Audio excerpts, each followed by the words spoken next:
You know, when you've been messed around a lot in the dating and relationship world, and you've met a guy and you thought you had a beautiful connection and you thought you had a thing going on, and you were really convinced and convicted, this is it, and then poof, pop goes the weasel.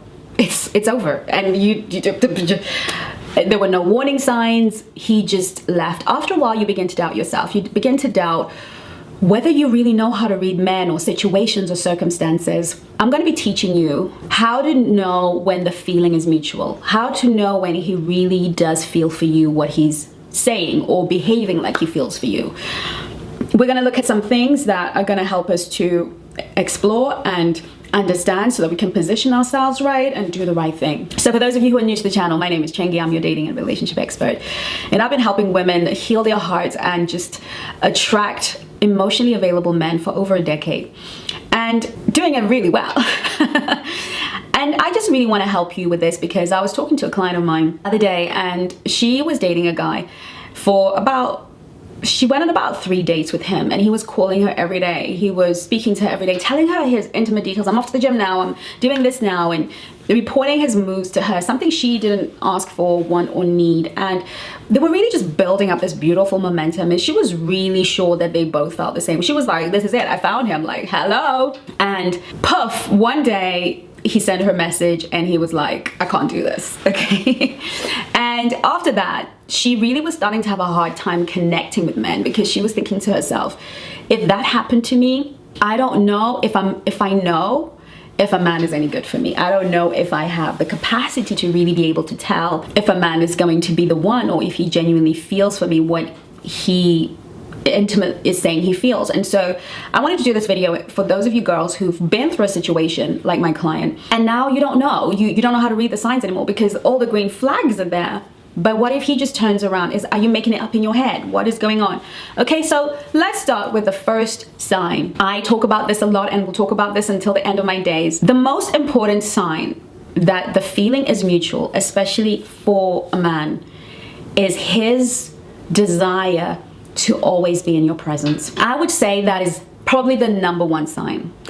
If he just wants to text and call, that's fine. But if it's not matched with this longing to be in your presence, when a man's energy and you are feeling him and he's feeling you, he's not leaving it to chance for when he will see you again. He's not leaving it to a few days. He's already planning when he's going to see you again. He's already demanding your time. There is no distance for a man. There's nowhere that's too far for him to fly, to drive, to train, to get to you.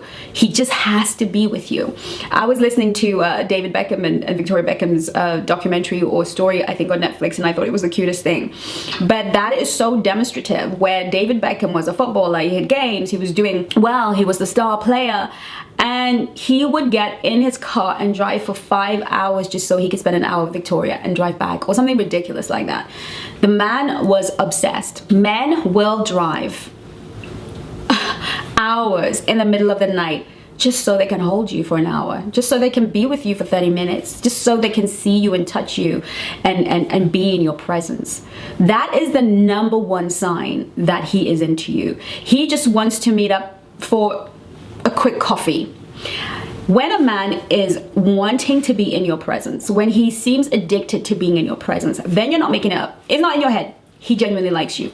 But the second part to that is this. When he is in your presence and you feel like the physical connection you give him, whether it's holding hands or kissing him or hugging him or spending time with him, it's just enough. He's like not pushing. There isn't this pressure for you to go to bed with him. He just really just wants to hold you, cuddle you, tell you you're beautiful. He just wants to be with you.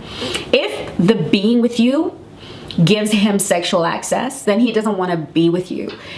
You can question that because he's coming for something that he wants. He's coming, and even if you have slept with him, for instance, but he comes just real quick and doesn't want to necessarily have sex with you, doesn't necessarily want to sleep with you. He just wants to spend time with you, have dinner with you, drop you off at home and go home. He's not trying to get in and get some of that good, okay? He's just wanting to be in your presence.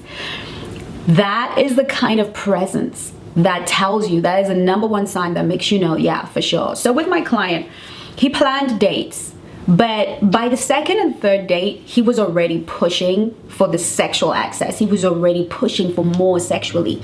And when she wasn't showing her readiness to jump into bed with him, that's what made him withdraw. Because though he was planning dates and though he was being intentional to talk to her, if she had not been coaching with me, a lot of women would have thought, oh, he talks to me every day, he tells me where he's gonna be, he keeps me informed, he doesn't have to, but I love that he checks in so much and he's planning these dates. He must really feel the same. He must really, really like me. And this is what we need to understand. He only truly likes you when he is planning to spend time with you, and that time is not in and around the bedroom.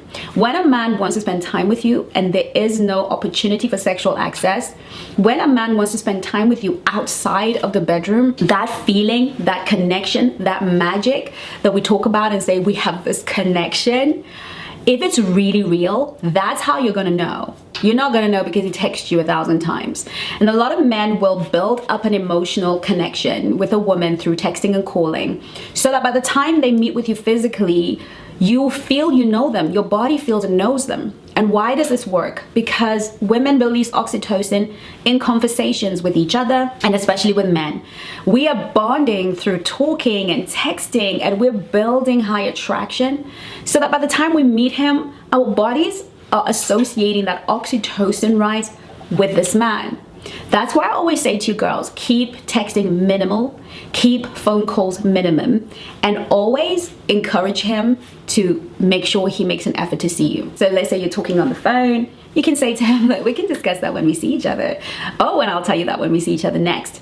Keeping conversations really brief, no more than 30 minutes, not staying on the phone forever. That helps you keep the mystery and see if he's really interested. Because if he just wants to play with you, waste your time and bugger off, he's gonna know from that signal that you're not the kind of woman that he can just play with. He's gonna know from that signal that you're not the kind of woman that he can emotionally manipulate so that he can get quicker sexual access. Because he wants a woman with high standards, because he knows that other men are being presented with those standards, and that if he is able to maintain those standards, he's gonna win over other men who he knows are gonna be impatient with those standards. So if that man is relationship ready and is really looking for a wife, a long-term partner, you got him. If he just wants to sleep with you, waste your time, he will deselect himself. He will realize that you're going to require investment and effort, and he is going to leave. And that's why it's so important that you don't build an emotional connection with a man via text or via phone call. Never do it. Make sure that you keep things just really tight. Now, obviously there are other things, and they come lower in the totem pole. Number 2, energy. If you're somebody who is very connected to your thoughts and your emotions, and you're tuned into yourself, then you're going to be an incredible energy reader. You're going to be able to read the energy, the force in which the man is coming at you. When a man is genuinely in love with you and feels the same way you do, he is going to come at you with a lot of energy. You're gonna feel his foot on the gas, okay? He's gonna be coming at you more. His energy is not pulling away energy, it's forthcoming energy. He wants to conquer, he wants to win, and he keeps coming. So if you feel a man constantly pressing forward and not reclining back, that means that the feeling that you're having is mutual with him. And lastly, but not least, and there more, is mirroring. Does he mirror your emotions? Does he have conversations with you that are emotional, that reveal his own heart to you? Do you feel in the moment that when you are reaching out, he's reaching out? When there's this mirror, there's this rhythm between the two of you where you can totally and completely be vulnerable with him, tell him how you feel, not necessarily about him, but about anything, and you feel that he just has the presence. He can just hold space for you, and he feels the same way. He opens up to you in exactly the same way. That's because he has learned and come to understand that he can trust you, that you're the kind of woman that he can feel safe with, and that feeling is very, very mutual. Now, obviously, you don't want to be used as his therapist. But we're talking just about that human interaction where you mirror each other and that energy feels real. So you are not imagining things. If he wants to spend all his time with you, if his energy is coming your way and he's mirroring you, and there's this synergy and this vulnerability between the two of you, you're not imagining things. He feels exactly the same way. I hope that this video helped. And if you got any questions, leave them in the comments below. If you need more support, more help, join the House of Swans. You can do that for free, and we will be happy to have you in there. And of course, look at the description below and you'll be able to see whether you can book a one-to-one session with myself or any of the coaches. In the meantime, take care of you. Bye-bye. Hey beautiful, thanks for watching. If you are looking to attract or deepen the kind of love that feels safe and lasting, click the first link in the description. It's a 30-day challenge to reset your love life.